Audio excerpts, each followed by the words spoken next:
Welcome deer aspirant, welcome back to our channel. আজকে আমি তোমাদের মক 4 নিয়ে এসেছি। দেখো, এর আগে যারা তিনটা মক এখনো দেখোনি তারা কিন্তু অবশ্যই দেখে দিবে, কারণ এই মক গুলো সমস্ত প্রিভিয়াস ইয়ারের কোশ্চেন। কার কার না, WBCS, WBP, IDO, NTPC, group D, clerkship, miscellaneous, মানে সমস্ত এক্সামে কিন্তু তোমার এই কোশ্চেন গুলো আসবে।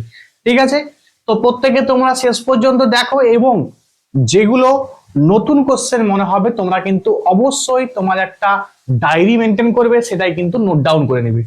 ঠিক আছে, এবং যারা এর পিডিএফ চাইছো তারা কিন্তু আমার টেলিগ্রাম গ্রুপে যুক্ত হয়ে যাবে। আমি কিন্তু সমস্ত ফ্রি পিডিএফ কিন্তু এই সমস্ত কোশ্চেন গুলো প্রোভাইড করে দিই পিডিএফ আকারে। ঠিক আছে, যারা নিতে চাইছো তারা কিন্তু অবশ্যই টেলিগ্রাম গ্রুপে কিন্তু যুক্ত হয়ে যাবে, অথবা আমার দেখবে হোয়াটসঅ্যাপ গ্রুপের লিঙ্ক দেওয়া আছে, তুমি হোয়াটসঅ্যাপ গ্রুপে কিন্তু জয়েন হতে পারো। চলো, তাহলে প্রথম প্রশ্ন কি দেওয়া আছে একটু দেখে নাও। দেখো, বলছে গান্ধীজির কোন আন্দোলনকে মতিলাল নেহরুর শ্রী রামচন্দ্রের লঙ্কা অভিযানের সঙ্গে তুলনা করেছিলেন? তো মনে রাখবে, এটার সঠিক উত্তর হয়ে যাবে কি না, আইন অমান্য আন্দোলন। ঠিক আছে, আইন অমান্য আন্দোলনকে মনে রাখবে শ্রী রামচন্দ্রের লঙ্কা অভিযানের সঙ্গে কিন্তু তুলনা করেছিলেন। তোমরা নিশ্চয়ই জানো যে এই যে তোমার আইন অমান্য আন্দোলন এটা কবে শুরু হয়েছিল না, 12ই মার্চ 1930 সালে। 12ই মার্চ 1930 সালে তোমরা নিশ্চয়ই জানো। এটা কিন্তু 12ই মার্চ 1930 সালে একটা মানে অভিযান শুরু হয়েছিল। ঠিক আছে, ডান্ডি মার্চ বলা হয় এটাকে। ঠিক আছে, তো এই যে ডান্ডি মার্চ এটা কিন্তু সবরমতী আশ্রম থেকে, সবরমতী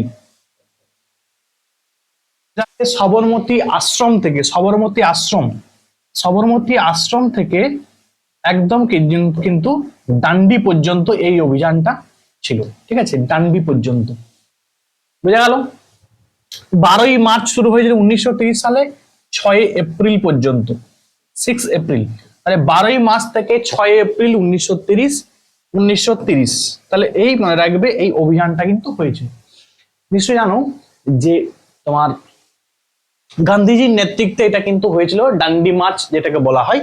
তো সবরমতী আশ্রম থেকে শুরু হয়েছিল ডান্ডি মার্চটা, এবং একদম তোমার ডান্ডি পর্যন্ত কিন্তু হয়েছিল। এবং সেখানে তোমরা নিশ্চয়ই জানো যেটা সল্ট ল ছিল, মানে ইংরেজদের দ্বারা, ঠিক আছে, একটা সল্ট ল মানে মানে আইন ছিল। ঠিক আছে, মানে লবণ নিয়ে একটা তোমার আইন সৃষ্টি করেছিল কারা, ইংরেজরা।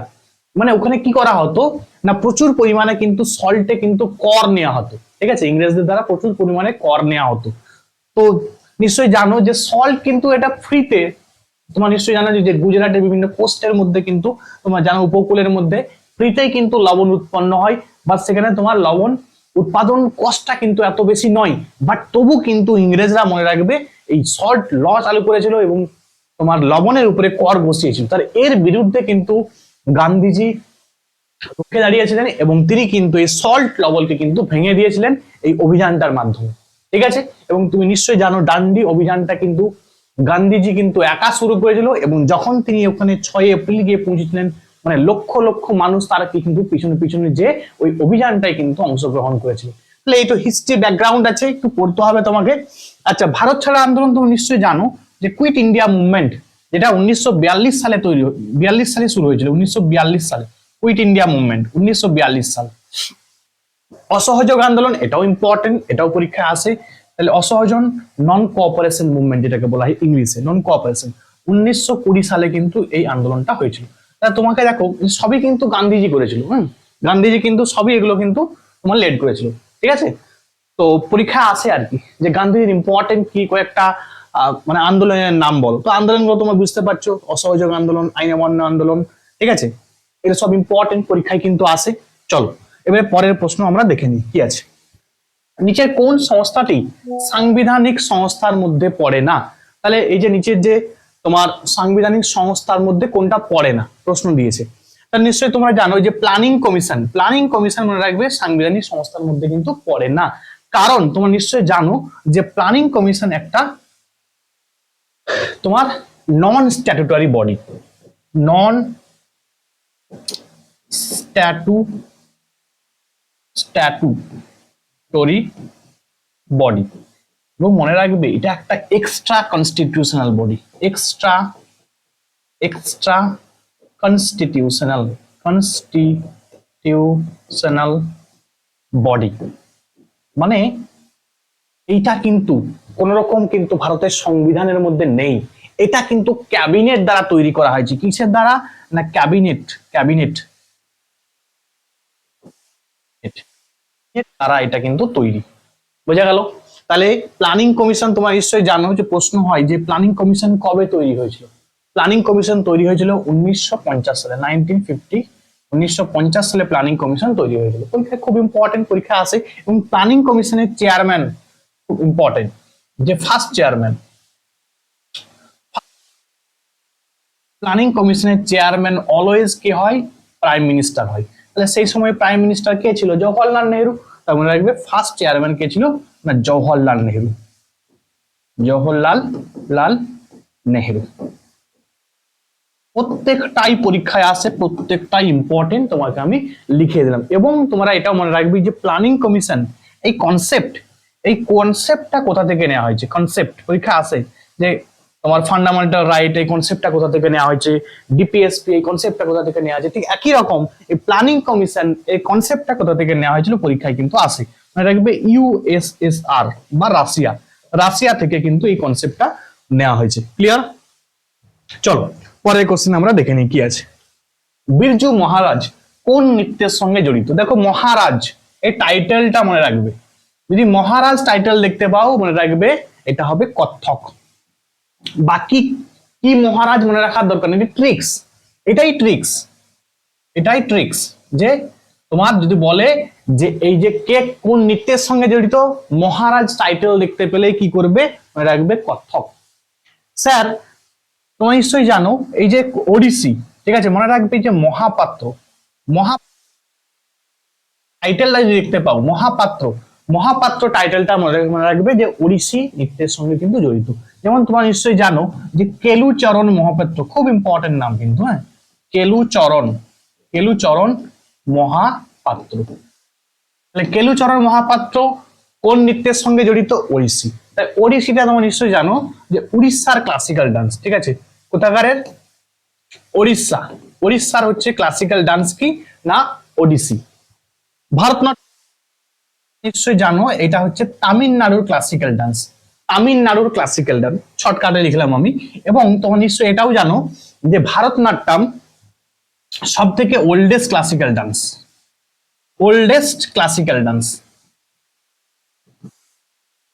ডান্স পরীক্ষা আসে, ইম্পর্টেন্ট, প্রচুর ইম্পর্টেন্ট। সব থেকে ওল্ডেস্ট ক্লাসিক্যাল ডান্সের নাম কোনটা? সে মনে রাখবে ভারতনাট্যম। এবং তোমরা নিশ্চয়ই জানো এই যে কুচিপুড়ি দেখতে পাচ্ছ, এটা হচ্ছে অন্ধ্রপ্রদেশের ক্লাসিক্যাল ডান্স কি কুচিপুড়ি, ঠিক আছে।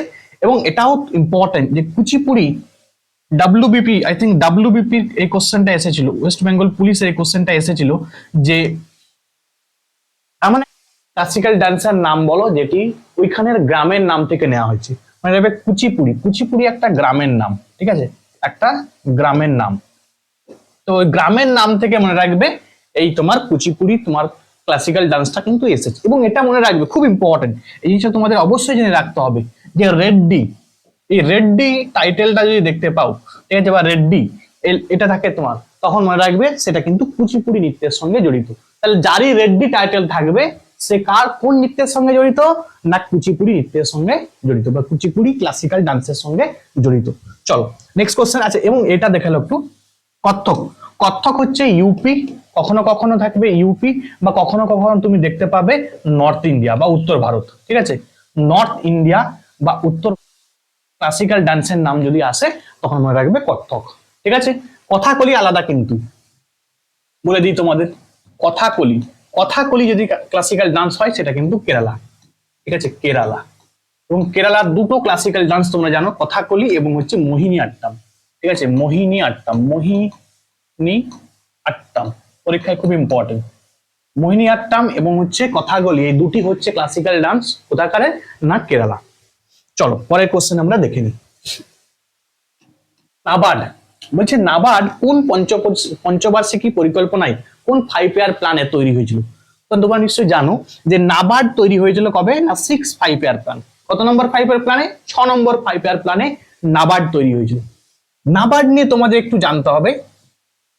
ন্যাশনাল বোর্ড অফ এগ্রিকালচার, তোমার মানে একটা তোমার এগ্রিকালচার সেক্টরে একটা অ্যাপেক্স ব্যাংক তোমরা, ঠিক আছে, খুব ইম্পর্টেন্ট এটা। নাবার্ড সম্বন্ধে কয়েকটা জিনিস জানতে হবে, যে এটা কিন্তু 6 নম্বর 5 ইয়ার প্ল্যানে তৈরি হয়েছিল, ঠিক আছে। National board for agriculture and rural development, এটা হচ্ছে ফুল ফর্ম, পরীক্ষা আসে কিন্তু, যারা মিসলেনিয়াস এক্সাম দিবে ফুল ফর্মটা কিন্তু একবার দেখে নেবে, ঠিক আছে। আচ্ছা, এবারে এর হেডকোয়ার্টার ইম্পর্টেন্ট, হেডকোয়ার্টার মনে রাখবে মুম্বাই, মুম্বাই। নাবার্ডের হেডকোয়ার্টার কি না মুম্বাই। নাবার্ড কবে তৈরি হয়েছিল, ভেরি ইম্পর্টেন্ট, একদম ডেট সময় মনে রাখার চেষ্টা করবে। 12 জুলাই 1982 সালে, 1982 সালে 12 জুলাই কিন্তু নাবার্ড তৈরি হয়েছিল। নাবার্ড কোন কমিটির সুপারিশে তৈরি হয়েছিল, শিবরমন কমিটির সুপারিশে। যেগুলো বলবো প্রত্যেকটাই পরীক্ষায় আসে, মাথায় খেয়াল রাখবে। শিবরমন কমিটি, শিবরমন কমিটির সুপারিশে মনে রাখবে নাবার্ড কিন্তু তৈরি হয়েছিল, ঠিক আছে। এবং নাবার্ড মনে রাখবে এটা হচ্ছে এগ্রিকালচার সেক্টরের অ্যাপেক্স ব্যাংক, বোঝা গেল, এগ্রিকালচার সেক্টরের, ঠিক আছে, বা কৃষি ক্ষেত্রে সব থেকে হাইয়েস্ট ব্যাংক বা apex bank, apex bank, apex মানেই হচ্ছে হাইয়েস্ট আর কি, অ্যাপেক্স বা highest bank of agriculture sector, agriculture, agriculture সেক্টরে, ঠিক আছে। তাহলে এগ্রিকালচার সেক্টরে যদি বলা হয় অ্যাপেক্স বা সব থেকে হাইয়েস্ট ব্যাংক কি মনে রাখবে নাবার্ড। নাবার্ড কিন্তু মাথায় খেয়াল রাখবে কৃষককে কিন্তু সরাসরি লোন দেয় না। তাহলে লোন কাকে দেয় মনে রাখবে, এ কিন্তু যে কৃষি ক্ষেত্রের যে ব্যাংক আছে, ঠিক আছে, সে ব্যাংককে কিন্তু এরা লোন প্রোভাইড করে, ঠিক আছে। এই ব্যাংকগুলো কি করে, এরা কিন্তু লোন প্রোভাইড করে সাধারণ কৃষককে আর মানে কৃষককে, যারা কৃষক হয়, যারা হচ্ছে পিজেন্ট হয়, যারা হচ্ছে ফার্মার হয়, এদেরকে লোন প্রোভাইড করবে কে, ওই ব্যাংকগুলো, ঠিক আছে। আর ব্যাংকে লোন কে দিচ্ছে না নাবার্ড দিচ্ছে। প্রত্যেকে বুঝতে পেরেছো? চলো পরের কোশ্চেন আমরা দেখে নিই। গ্লাইকোজেন মানব শরীরে কোথায় সঞ্চিত থাকে? তাহলে গ্লাইকোজেন, এই গ্লাইকোজেনটা কোথায় স্টোর থাকে? তো মনে রাখবে গ্লাইকোজেন স্টোর থাকে লিভারের মধ্যে, ঠিক আছে, লিভারের মধ্যে মনে রাখবে। লিভারকে বাংলায় বলে যকৃৎ, যকৃৎ। তাহলে যকৃৎ বা লিভারের মধ্যে কে কি সঞ্চিত থাকে না গ্লাইকোজেন। এবারে এখান থেকে প্রচুর প্রশ্ন হয়। দেখো তোমরা নিশ্চয়ই জানো, নামটা শুনেছো ইনসুলিন, ইনসুলিন, ইনসুলিন হরমোনটা কি করে বলতো, এ না গ্লুকোজকে, গ্লুকোজকে কিসে রূপান্তরিত করে না গ্লাইকোজেন, ঠিক আছে। তাহলে গ্লুকোজকে গ্লাইকোজেনে রূপান্তরিত করে কে, ইনসুলিন, ঠিক আছে। মনে রাখবে ইনসুলিন যদি তোমার বডির মধ্যে কমে যায়, ঠিক আছে, কম মানে এর অভাব হয়, যদি কমে যায় তখন একটা রোগ হয়, ঠিক আছে।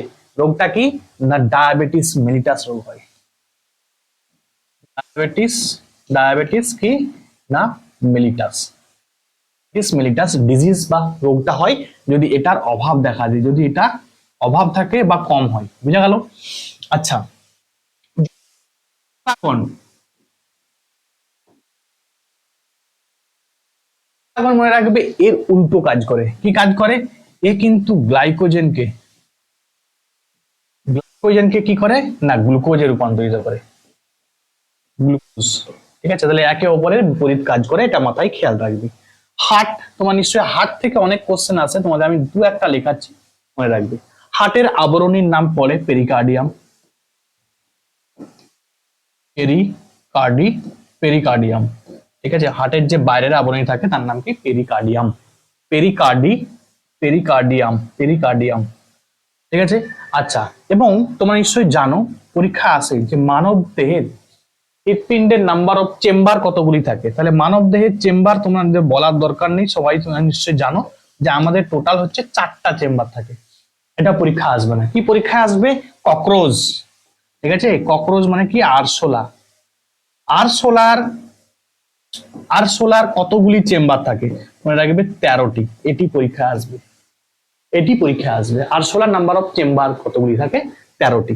এবং একটা পরীক্ষা আসে যে ভেনাস হৃৎপিণ্ড কার লক্ষ্য করা যায়, ভেনাস, ভেনাস হৃৎপিণ্ড, তোমরা রাখবে ভেনাস হৃৎপিণ্ড লক্ষ্য করা যায় কার না ফিশ বা মাছের, মাছের মনে রাখবে মাছ, মাছের কিন্তু ভেনাস হৃৎপিণ্ড লক্ষ্য করা যায়। লাংস, লাংসের আবরণী পরীক্ষায় আসে প্লুরা, কি না প্লুরা, পরীক্ষা ইম্পর্টেন্ট, পরীক্ষায় বারবার আসে। স্টোমাক, স্টোমাক থেকে তোমরা নিশ্চয়ই জানো HCl খরিত হয়, হাইড্রোক্লোরিক অ্যাসিড, এবং হাইড্রোক্লোরিক অ্যাসিডটা পরীক্ষা আসে যে HCl যে খরিত হয় তোমার কোন সেল থেকে খরিত হয়, মানে রাখবে অক্সান্টিক সেল বা প্যারাইটাল সেল থেকে, ঠিক আছে, অক্সান্টিক সেল বা প্যারাইটাল সেল।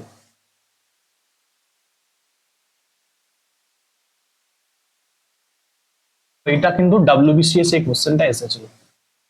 তোমরা সবাই জানো যে পাকস্থলী থেকে কি খরিত হয়, HCl খরিত হয়, হাইড্রোক্লোরিক অ্যাসিড, ঠিক আছে, যেটাকে আমরা মিউরিয়েটিক অ্যাসিড বলি। এটাকে আমরা কি বলি, মিউরিয়েটিক অ্যাসিড,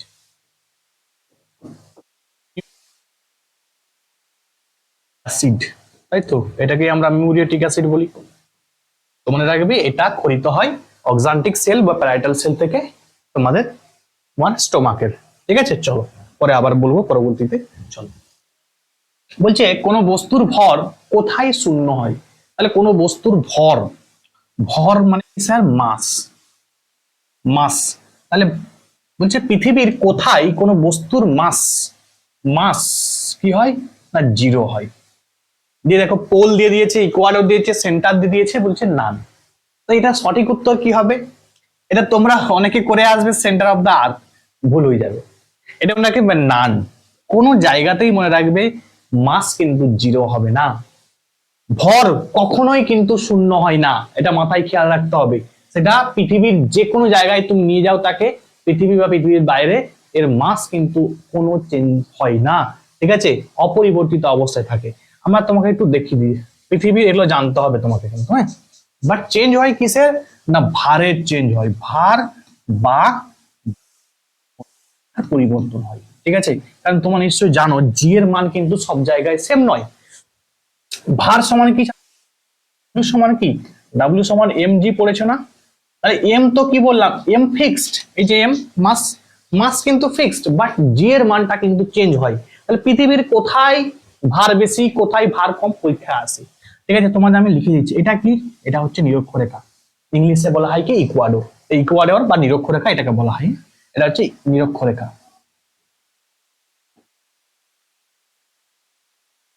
রেখা। একটু ভালো করে বুঝে নিবে এই কনসেপ্টটা, এই কনসেপ্ট বুঝে নিলে কিন্তু অনেক কোশ্চেন তোমাদের সলভ হয়ে যাবে। স্যার এটা কি, এটা তোমরা নিশ্চয়ই জানো, এটাকে আমরা কি বলি নর্থ পোল, এটাকে বলি আমরা সাউথ পোল। তাহলে এটা কি, এক কথা এটা আমাদের পোল, এটা হচ্ছে কি পোল, লিখে দিন এটা পোল, এটা হচ্ছে পোল, নর্থ পোল, পোল, এটা কি, এটা হচ্ছে সাউথ পোল, সাউথ পোল, ঠিক আছে। এটা নিরক্ষরেখা, এখানে এটাও, এখানেও নিরক্ষরেখা, এটাও নিরক্ষরেখা, হ্যাঁ, মানে টোটালটা নিরক্ষরেখা। আর এটা কি পোল, বুঝতে পারলাম আমরা। এবারে যেটা কোশ্চেন হয়, এটা কি না, এটা হচ্ছে পৃথিবীর সেন্টার, তাই তো, মনে রাখবে সেন্টার। তো সেন্টারে, সেন্টারে যে ডাব্লুর মানটা কি হয় জিরো হয়, ডাব্লুর মানটা কি হয় সেন্টারে, মানে ডাব্লু বলতে ওজন, তাহলে ওজন কি হয় জিরো হয়, কোথায় না পৃথিবীর সেন্টারে, ক্লিয়ার। এটা কি, এটা হচ্ছে নর্থ পোল, এটা কি স্যার, এটা সাউথ পোল, ঠিক আছে। মনে রাখবে নর্থ পোল এবং সাউথ পোল, এই পোলে কি হয় না, যে কোনো পোলে ডাব্লু, মানে কি বললাম বারবার বলছি, ডাব্লু মানে ওজন, কিন্তু তাহলে ওজনটা কি হয় না ম্যাক্সিমাম হয়, ঠিক আছে, কি হয় ম্যাক্সিমাম, দুটো পোলেই, এখানেও ম্যাক্সিমাম এখানেও ম্যাক্সিমাম, যে কোনো ডাব্লু কি হয় এখানে কি হয়, দুটো পোলের মধ্যে কি হয় ম্যাক্সিমাম। স্যার মিনিমামটা কোথায় হয়, এই জায়গায় নিরক্ষরেখায়, মানে এই জায়গায়, এইখানে এখানে, ঠিক আছে। এখানে কি হয় বললাম, ডাব্লুর মানটা কি হবে না মিনিমাম, বোঝা গেল। WBCS এ কোশ্চেন আসে, কিরকম কোশ্চেন আসে দেখো, বলছে একটা বস্তুকে তুমি পোল, পোল থেকে তুমি নিরক্ষরেখার দিকে নিয়ে যাচ্ছ, পোল থেকে নিরক্ষরেখার দিকে নিয়ে যাচ্ছ, তাহলে বস্তুর ওজনের কি পরিবর্তন হবে, দিয়ে অপশন থাকবে, বস্তুর ওজন বাড়বে, বস্তুর ওজন কমবে, বস্তুর ওজন একই থাকবে, ঠিক আছে, এরকম অপশন তোমাকে দিয়ে দিবে। তো মাথায় খেয়াল রাখবে, যখন পোল থেকে তুমি নিরক্ষরেখার দিকে নিয়ে যাচ্ছ কোনো বস্তুকে, তখন তার ওজনটা কি হবে না কমবে। স্যার কেন কমলো, প্রশ্নটা হচ্ছে কেন কমলো, কারণ তুমি নিশ্চয়ই বলে দিলাম যে এখানে ম্যাক্সিমাম এটা মিনিমাম, মানে এখান থেকে তুমি নিয়ে যাচ্ছ, মানে আস্তে আস্তে আস্তে আস্তে কি হচ্ছে কমছে না, পরীক্ষা আসে। এবং এটাও পরীক্ষা আসে যে তুমি যদি পোল মানে ইকুয়াডার থেকে, ঠিক আছে, নিরক্ষরেখা থেকে কোনো বস্তুকে তুমি পোলের দিকে নিয়ে যাচ্ছ, তখন কি হবে, এই পোলের দিকে যে কোনো পোলে, এই নর্থ পোল হোক আর সাউথ পোল হোক, ঠিক আছে, যে কোনো পোলে নিয়ে যাচ্ছ, তখন মনে রাখবে আবার কি হবে না বাড়বে। যখন তুমি পোলের দিকে নিয়ে যাচ্ছ, এই এদিক থেকে মানে এইদিকে নিয়ে যাচ্ছ, তখন কি হবে? বাড়বে। সিম্পল কেস, বোঝা গেল? এবং মাথায় খেয়াল রাখবে, এই সেন্টারে কি বললাম, যে কোনো বস্তুর ওজন কি হয়? জিরো হয়। তো সেন্টার থেকে যখন তুমি এইদিকে নিয়ে যাবে, মানে কি ভূপৃষ্ঠের দিকে নিয়ে যাবে, এই ভূপৃষ্ঠতে যে কোনো জায়গায়, ভূপৃষ্ঠের যে কোনো মানে ভূপৃষ্ঠেতে মনে রাখবে ম্যাক্সিমাম ওজন থাকে। ঠিক আছে, এর ভূপৃষ্ঠের মধ্যে যদি বলা হয় সব থেকে বেশি কোথায় ম্যাক্সিমাম থাকে? নর্থ পোল বা সাউথ পোলে। সব থেকে কম কোথায়? না তোমার নিরক্ষরেখার উপরে। বোঝা গেল? ঠিক আছে, তাই যদি পরীক্ষায় প্রশ্ন আসে যে তুমি ভূপৃষ্ঠ থেকে কোনো বস্তুকে সেন্টারের দিকে নিয়ে যাচ্ছ, তখন কি হবে? সেন্টারের দিকে নিয়ে যাচ্ছ মানে এখানে জিরো, তো মানে আস্তে আস্তে কমতে কমতে কমতে কমতে কি হয়ে গেল? জিরো হয়ে গেল। আবার তুমি এই কোনো একটা ভূপৃষ্ঠ আছে, ভূপৃষ্ঠ থেকে তুমি উপর দিকে নিয়ে যাচ্ছ, তখন কি হবে? না তখনও কি হবে? কমবে। কারণ আমরা বলেই দিলাম যে ভূপৃষ্ঠতে কি হয়? যে কোনো বস্তুর ওজন ম্যাক্সিমাম হয়। এটা একটু ফিজিক্সের জিনিস, যাদের কঠিন লাগবে একদম ছাড়া মুখস্থ করলে, যতটা পারবে মুখস্থ করবে যে এখানে ম্যাক্সিমাম হয়, এদিকে কি হয়? মিনিমাম হয়। ঠিক আছে, চলো। গুলিয়ে গেল আশা করি, হয়তো মনে হচ্ছে তোমাদের যতটা সম্ভব আমি বুঝিয়েছি ভালো করে। ঠিক আছে, এবার তোমরা কমেন্টে জানাবে যে ঠিকঠাক বুঝতে পেরেছো না এটা গুলিয়ে গেছে। যদি গুলিয়ে যায় আর একবার আমি পড়িয়ে দেবো এই চ্যাপ্টারটা দরকার পড়লে। চলো, বলছে কোনো আলোর প্রতিসরাঙ্কের মান সবচেয়ে বেশি। প্রতিসরাঙ্ক ইংলিশে বলা হয় রিফ্রেক্টিভ ইন্ডেক্স। ঠিক আছে, কি বলা হয় ইংলিশে? রিফ্রেক্টিভ ইন্ডেক্স। রিফ্রেক্টিভ ইন্ডেক্স, রিফ্রেক্টিভ কি না ইন্ডেক্স, ইন্ডেক্স। ঠিক আছে, তোমরা রাখবে রিফ্র্যাক্টিভ ইন্ডেক্সের মান সবচেয়ে বেশি কার হয়? তোমার ভায়োলেট। ভায়োলেটের মান কিন্তু রিফ্র্যাক্টিভ ইন্ডেক্স মানে মানে ভায়োলেটের রিফ্র্যাক্টিভ ইন্ডেক্সের মান কি হয়? সবচেয়ে বেশি হয়। পরীক্ষায় আসবে তোমাকে ভায়োলেট। ভায়োলেটের মনে রাখবে তোমার ওয়েভ লেন্থ, ভালো করে বুঝবে। ওয়েভ লেন্থ কি হয়? না সব থেকে শর্টেস্ট হয়,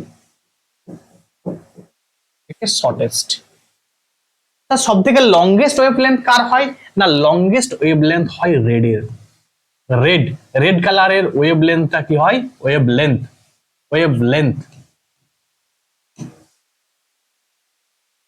লংগেস্ট হয়, লংগেস্ট হয়। ওয়েভলেন্থ বলতে তরঙ্গ দৈর্ঘ্য আর কি। হ্যাঁ, আচ্ছা, তোমরা রাখবে ভায়োলেট এর ওয়েভলেন্থটা মিনিমাম মানে ছোট হয়। ওয়েভলেন্থ বলতে কোনগুলো বলতো?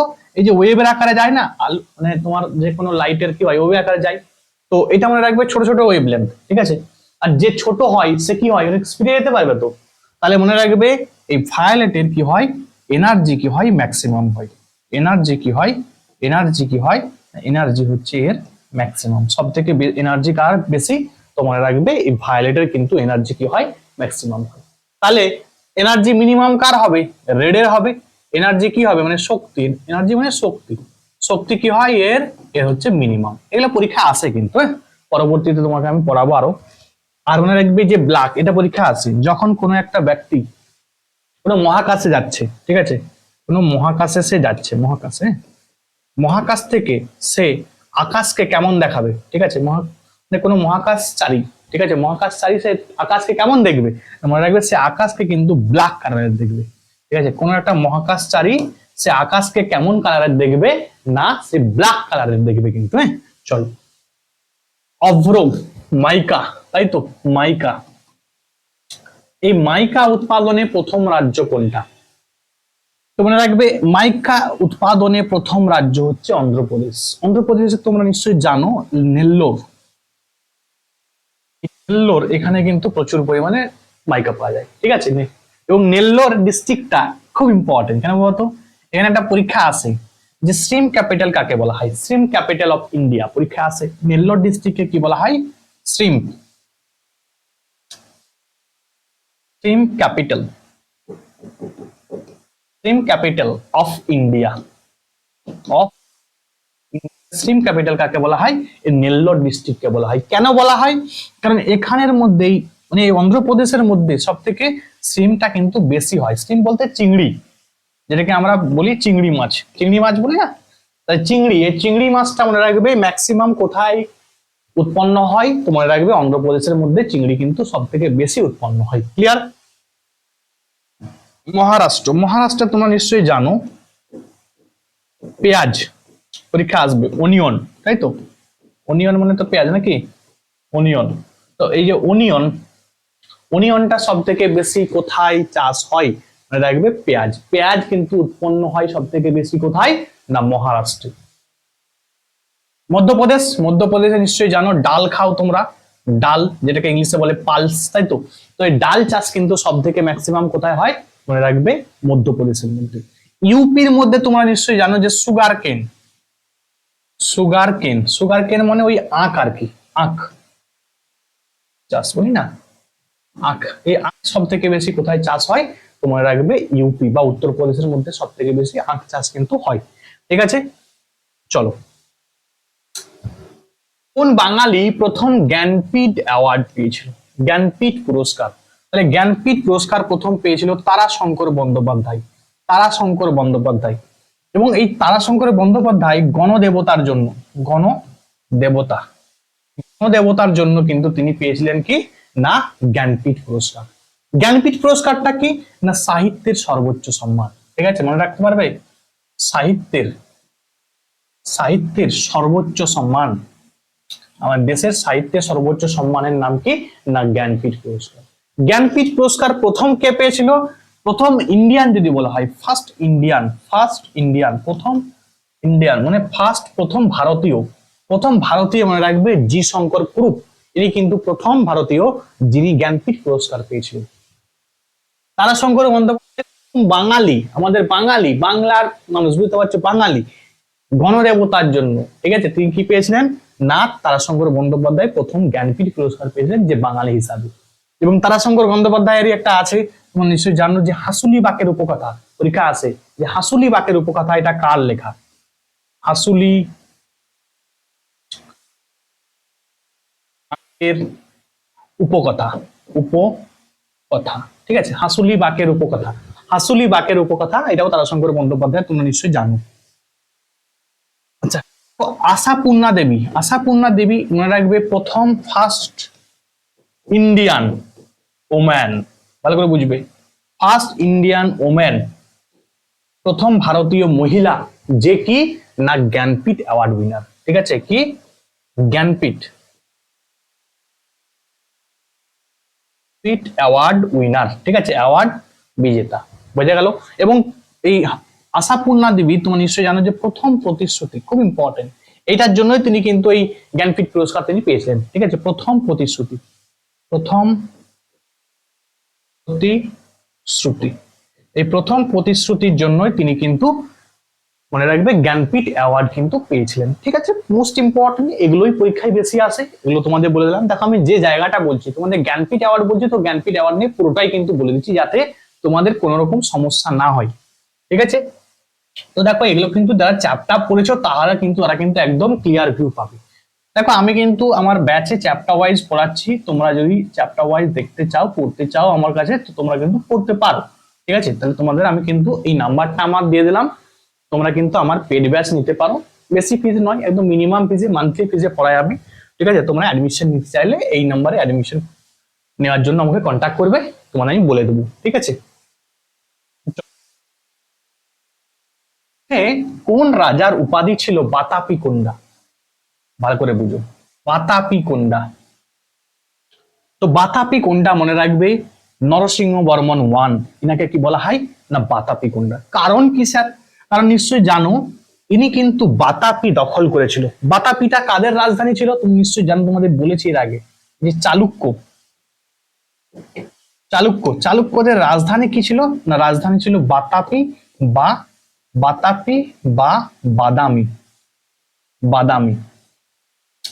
ঠিক আছে, বাতাপি বা বাদামি। তোমরা নিশ্চয়ই জানো যে চালুক্য রাজ দ্বিতীয় পুলকেশী, ভালো করে বুঝবে, যেটি বলবো মন দিয়ে শুনবে, পরীক্ষায় এগুলি আসবে। ঠিক আছে, দ্বিতীয় পুলকেশী, টু, এই দ্বিতীয় পুলকেশীকে পরাজিত করেছিল কে না নরসিংহ বর্মন। নরসিংহ বর্মন মনে রাখবে, নরসিংহ বর্মন ওয়ান, ইনি কিন্তু চালুক্য রাজা দ্বিতীয় পুলকেশীকে পরাজিত করে কি করেছিল বাতাপি দখল করেছিল, এজন্য ইনাকে কি বলা হয় না বাতাপি কোন্ডা বলা হয়। কি বলা হয়? এই যে বাতাপি কোন্ডা বলা হয়। ক্লিয়ার? এবং তোমাদের আগের ডেটে আমি পড়িয়ে দিয়েছি এই নরসিংহ বর্মন ইনি কিন্তু সপ্তরথ মন্দির, যেটা সপ্তরথ মন্দির, এটা কিন্তু তিনি নির্মাণ করেছিল। এটা আগের ডেটেই পড়িয়েছি, তারা আগের ক্লাসটা এখন পর্যন্ত দেখোনি, তারা কিন্তু অবশ্যই দেখে নিবে। দেখো, রাজেন্দ্র চোল এনাকে কি বলা হয়? গঙ্গাই কোন্ডা বলা হয়। ঠিক আছে, গঙ্গাই কোন্ডা, কারণ গঙ্গার ওই যে এলাকাটা তিনি দখল করেছিলেন, এই জন্য এনাকে কি বলা হয়? গঙ্গাই কোন্ডা। ক্লিয়ার? চলো, মেগাস্তিনিসের ইন্ডিকা কোন ভাষায় লেখা? মেগাস্তিনিসের নিশ্চয়ই জানো যে মেগাস্তিনিসের ইন্ডিকাটা গ্রিক ভাষায় লেখা, অবভিয়াসলি গ্রিক ভাষায় লেখা, গ্রিক ভাষায় লেখা। এবং সংস্কৃত থেকে পরীক্ষা আসে, নিশ্চয়ই জানো তোমরা যে গুপ্ত গুপ্ত যুগের, ঠিক আছে, গুপ্ত যুগে যদি বলা হয় যে কোর্ট ল্যাঙ্গুয়েজ কি ছিল, খুব ইম্পর্টেন্ট, কোর্ট ল্যাঙ্গুয়েজ। ঠিক আছে, কোর্ট ল্যাঙ্গুয়েজ কি ছিল মনে রাখবে, গুপ্ত যুগের কোর্ট ল্যাঙ্গুয়েজ হচ্ছে সংস্কৃত। তেলেগু, তেলেগুটা পরে পরীক্ষায় তোমরা নিশ্চয়ই জানো। তেলেগু হচ্ছে, এই যে পরীক্ষায় একটা আসে যে কৃষ্ণদেব রয়ের লেখা, কৃষ্ণদেব রায়, কৃষ্ণদেব রায়ের একটা বই খুব ইম্পর্টেন্ট, তার নাম হচ্ছে কি অমুক্ত মাল্যদা, মাল্যদা, মাল্যদা, তো মাল্যদা, এই যে অমুক্ত মাল্যদা, এই বইটি কার লেখা? অমুক্ত মাল্যদা, মনে রাখবে কৃষ্ণদেব রায়ের লেখা। এটা কোন ভাষায় লেখা? এইটি তোমার পিএসসির পরীক্ষায় এসেছিল, এই যে পিএসসির পরীক্ষায় এটা এসেছিল যে অমুক্ত মাল্যদা বইটি কার আসেনি, বইটি কার লেখা এসেছিল, মনে রাখবে তেলেগু, মানে কোন ভাষায় লেখা এটা এসেছিল, মনে রাখবে তেলেগু ভাষায় লেখা। এটি কার? কৃষ্ণদেব রায়। কৃষ্ণদেব রায়কে না বিজয়নগর সাম্রাজ্যের সব থেকে গ্রেটেস্ট কিং, ঠিক আছে, মহান, সব থেকে মহান কিং যদি বলা হয় বিজয়নগর সাম্রাজ্যে, তুমি নিশ্চয়ই জানো কৃষ্ণদেব রায়। এবং বিজয়নগর সাম্রাজ্যে তোমরা নিশ্চয়ই জানো যে সঙ্গম, সালুভা, তুলুভা এবং সঙ্গম, সালুভা, তুলুভা, আরাবিডা, এই তিনটা বংশ ছিল। তার মধ্যে এই যে তুলুভা ডাইনেস্টি মনে রাখবে ছিল কে? না কৃষ্ণদেব রায়। কৃষ্ণদেব রায় মনে রাখবে তুলুভা ডাইনেস্টি ছিল, এবং তিনি কিন্তু টোটাল বিজয়নগর সাম্রাজ্যের সব থেকে কিন্তু মহান কিং ছিলেন। চলো, এবং তিনি নাগলপুরাম ডিস্ট্রিক্ট, এটা কিন্তু তিনি মানে তৈরি করেছিলেন। আচ্ছা দেখো, মানে অর্থনীতির জনক কাকে বলা হয়? অর্থনীতির জনক তোমরা নিশ্চয় জানো যে অ্যাডাম স্মিথকে কি বলা হয়? অর্থনীতির জনক বলা হয়। কার্ল মার্কসের একটা বই আছে খুব important, Das capital. Das capital বইটি কার? না কার্ল মার্কসের লেখা, খুব ইম্পর্টেন্ট, পরীক্ষা আছে। চলো পরের কোশ্চেন আমরা দেখে নিই। বলছে প্রথম দাদা সাহেব ফালকে পুরস্কার বিজেতার নাম কি? তোমরা নিশ্চয়ই জানো যে প্রথম দাদা সাহেব ফালকে পেয়েছিল কে? না দেবিকা রানী। দেবিকা রানী মনে রাখবে ইনি কিন্তু প্রথম দাদা সাহেব ফালকে পুরস্কার পেয়েছিল। দেখো দাদা সাহেব ফালকে তোমরা নিশ্চয়ই জানো, এই যে দাদা সাহেব, এটা কালকে হয়ে গেছে, ফালকে হবে, দাদা সাহেব ফালকে। তো দাদা সাহেব ফালকে কি বলা হয়? ফাদার অফ ইন্ডিয়ান সিনেমা, তাই তো? ইন্ডিয়ান সিনেমার জনক কাকে বলা হয়? দাদা সাহেব ফালকে বলা হয়। আমি লিখছি না করে, তোমরা কিন্তু লিখে নিবে। আচ্ছা, বিশ্বনাথ আনন্দ, দেখো এর একটা অটোবায়োগ্রাফি আছে, তার নাম কি মাইন্ড মাস্টার, খুব ইম্পর্টেন্ট, মাইন্ড মাস্টার। এই এটা মনে রাখবে, এই বিশ্বনাথ আনন্দের কিন্তু এটা তোমার আত্মজীবনী।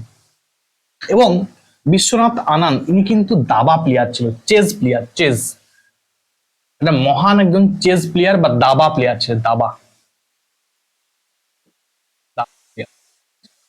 পরীক্ষা আছে কিন্তু। আচ্ছা, বিনোবা ভাবে মোস্ট ইম্পর্টেন্ট, কিসের জন্য? না ইনি কিন্তু প্রথম ভারতীয় ফার্স্ট ইন্ডিয়ান যে কি করেছিল না র্যামন ম্যাগসাইসাই অ্যাওয়ার্ড উইনার, খুব ইম্পর্টেন্ট কিন্তু, র্যামন ম্যাগসাইসাই অ্যাওয়ার্ড উইনার। এবং এই র্যামন ম্যাগসাইসাই অ্যাওয়ার্ডকে কি বলা হয়? না এশিয়ার নোবেল বলা হয়, খুব ইম্পর্টেন্ট, এশিয়ার নোবেল। পরীক্ষায় আসতেই পারে। এশিয়ার নোবেল কাকে বলে?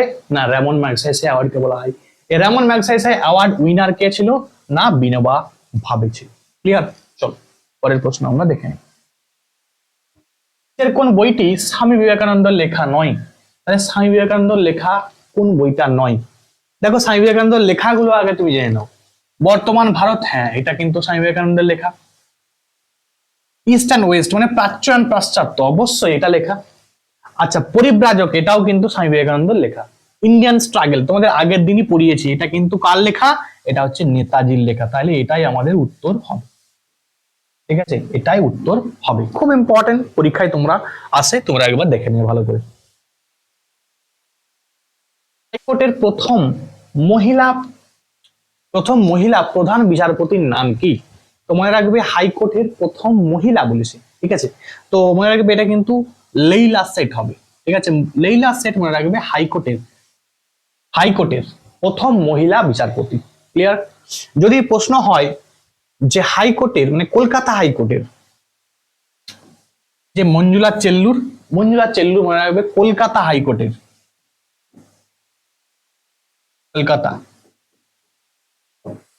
কলকাতা হাইকোর্ট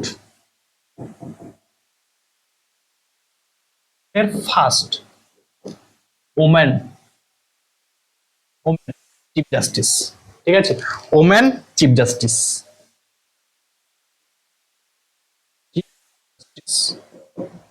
মনে থাকবে।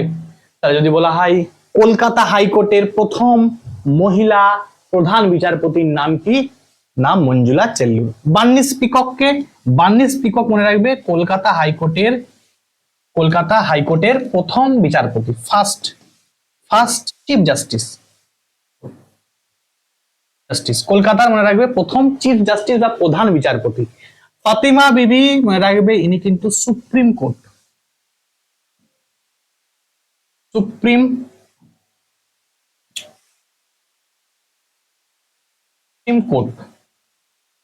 সুপ্রিম কোর্টের বিচারপতি, প্রথম মহিলা বিচারপতি।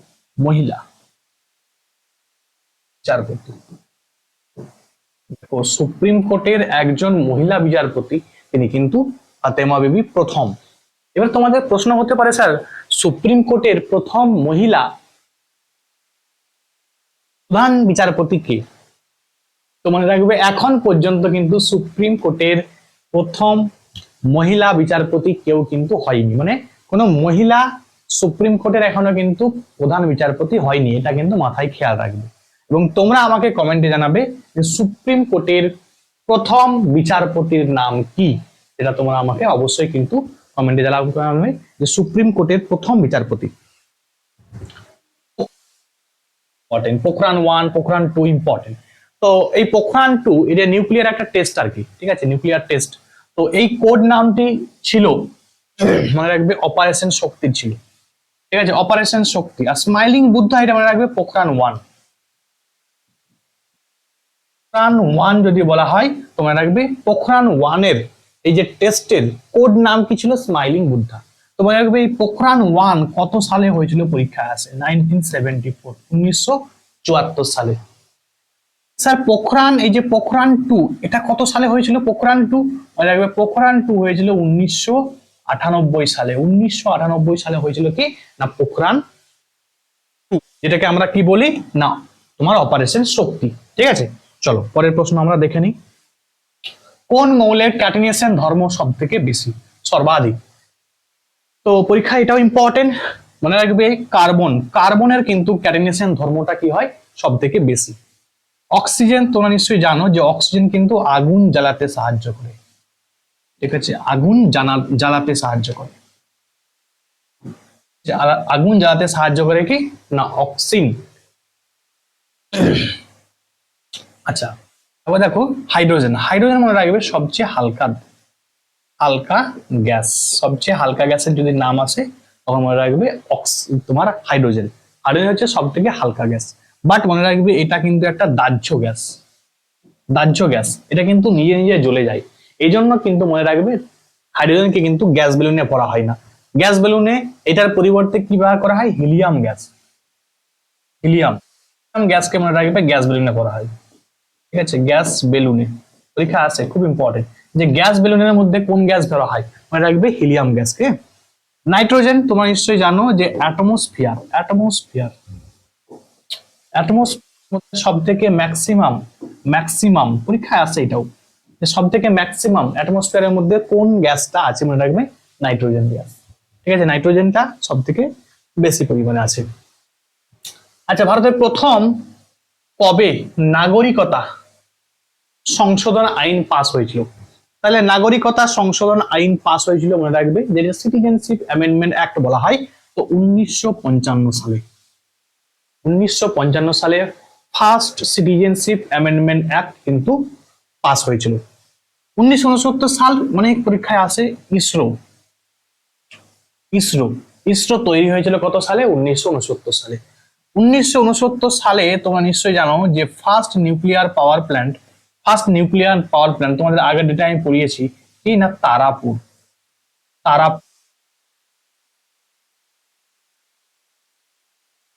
তারাপুর নিউক্লিয়ার পাওয়ার প্ল্যান্ট, এটা কিন্তু 1969 সালে কিন্তু তৈরি হয়েছিল। এবং 1969 সালে ওয়েস্ট বেঙ্গলের, ঠিক আছে, বিধান পরিষদ কি না, এই বিধান পরিষদকে কি করা হয়েছিল না, অ্যাবলিশ করা হয়েছিল, অ্যাবলিস্ট করা হয়। ঠিক আছে, অ্যাবলিস্ট করা হয়। সবগুলোই কিন্তু পরীক্ষা আছে, ইম্পর্টেন্ট। হ্যাঁ, চলো। ভারতের প্রথম বায়োস্ফিয়ার রিজার্ভ, ইন্ডিয়ার প্রথম বায়োস্ফিয়ার রিজার্ভের নাম কি? তোমরা নিশ্চয়ই জানো যে ভারতের প্রথম বায়োস্ফিয়ার রিজার্ভের নাম হচ্ছে কি না, নীলগিরি। এবং নীলগিরিটা, এখান থেকে অনেক কোশ্চেন আসে, নীলগিরিটা কোন কোন রাজ্যের মধ্যে আছে? না, মনে রাখবে এটা আছে তোমার কর্ণাটকে আছে, কি আছে না, তামিলনাড়ুতে আছে, আর কোথায় আছে? কেরালাতে আছে।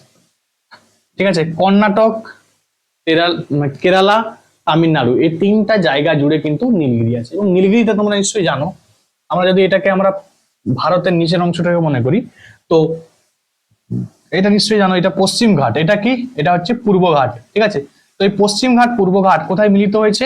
তো মনে রাখবে এই নীলগিরিতে মিলিত হয়েছে। তাহলে মিটিং পয়েন্ট অফ ওয়েস্টার্ন ঘাট এন্ড ইস্টার্ন ঘাট যদি পরীক্ষা আসে তখন কি করবে? নীলগিরি, নীলগিরিতে মনে রাখবে ইস্টার্ন ঘাট এবং ওয়েস্টার্ন ঘাট কিন্তু মিলিত হয়েছে। এবং পরীক্ষায় তোমাদের এটাও আসে যে দক্ষিণ ভারতের সর্বোচ্চ শৃঙ্গের নাম কি? তোমরা আমাকে কমেন্টে জানাবে দক্ষিণ ভারতের সর্বোচ্চ শৃঙ্গের নাম কি। সুন্দরবনটা বায়োস্ফিয়ার রিজার্ভ হয়েছে।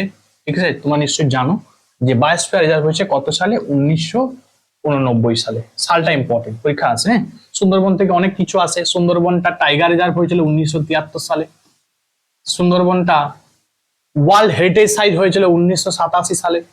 সুন্দরবনটা রামসার সাইট হয়েছে কত সালে? 2019 সালে। প্রত্যেকটাই পরীক্ষা আছে, প্রত্যেকটাই কিন্তু তোমরা মুখস্থ করে নেবে। আজকের জন্য লাস্ট প্রশ্ন এবং শেষ প্রশ্ন তোমাদের জন্য, ভারতের মিসাইল মহিলা কাকে বলা হয়? আমরা মিসাইল ম্যান সম্বন্ধে জানি না, এপিজে আব্দুল কালামকে কি বলা হয়? Missile man. বাট এখানে কোশ্চেনটা দেখো যে মিসাইল ওম্যান কাকে বলা হয়। তো মনে রাখবে মিসাইল ওমেন বলা হয় কাকে না, টেসি থমাসকে। টেসি থমাসকে বলা হয় ভারতের মিসাইল মহিলা। অরুন্ধতী রয়ের একটা বই আছে, মোস্ট ইম্পর্টেন্ট বই। ঠিক আছে, পরীক্ষা আছে, তিনি কিন্তু এটার জন্য বুকার প্রাইজ পেয়েছিলেন। The god of small things, the god of small thing, small, এটা তিনি কি পেয়েছিলেন না, বুকার প্রাইজ উইনার। তোমরা আমাকে কমেন্টে জানাবে এই অরুন্ধতী রয় এই যে বুকার প্রাইজ কবে পেয়েছিল, আমাকে কমেন্টে জানাবে। আচ্ছা, সরোজিনী নাইডু, অনেকবার অনেক পয়েন্ট বলেছি, বাট একটা পয়েন্ট তোমরা জেনে রাখো, এটা একটা বই আছে, খুব ইম্পর্টেন্ট বই, দ্য গোল্ডেন থ্রেশহোল্ড। পরীক্ষা এটা কিন্তু অনেকবার আসে, the golden threshold, the golden threshold, the golden threshold. এই বইটি কার লেখা? মনে রাখবে সরোজিনী নাইডু। ঠিক আছে, তো আজকে এরকম কয়েকটা কোশ্চেন আমি আলোচনা করলাম। চেষ্টা করছি তোমাদের এরকম করে অনেকগুলো মক করাবো। যদি তোমাদের ভিডিওটা ভালো লাগে অবশ্যই কিন্তু লাইক, কমেন্ট এবং শেয়ার করে দিবে। এবং অবশ্যই কিন্তু তোমরা যারা আমার পেড ব্যাচে মানে এগুলোকে থিওরি আকারে পড়তে চাইছো তারা কিন্তু আমাকে কন্ট্যাক্ট করতে পারো এই নাম্বারে 7872141322। এই নাম্বারে কন্ট্যাক্ট করবে, আমি তোমাদের বলে দেবো। একদম মিনিমাম ফিজে, মান্থলি ফিজে কিন্তু আমি পড়াই। তো তোমরা কিন্তু অ্যাডমিশন হতে চাইলে অ্যাডমিশন হতে পারো। ঠিক আছে, আজকে এখানে পর্যন্ত। Thanks for watching. ঠিক আছে।